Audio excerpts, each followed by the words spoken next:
Deurlag skryf, omgee. Barmhartigheid begin tuis. Filantropie is dikwels 'n skerm, 'n rookskerm om te verberg wat daar agter kook. Om goedhartig te wees kom natuurlik uit die hart van 'n liefdevolle mens, om genadegawes te deel.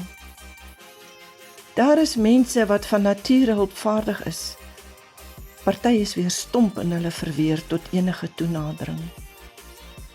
Om te gee is nie 'n skuldgevoel nie, by verre nie 'n boetedoening nie, slegs 'n liefdestaak. Mense wat omgee, besit deernis en naaste liefde, onvoorwaardelike liefde. Gelees deur Margaret.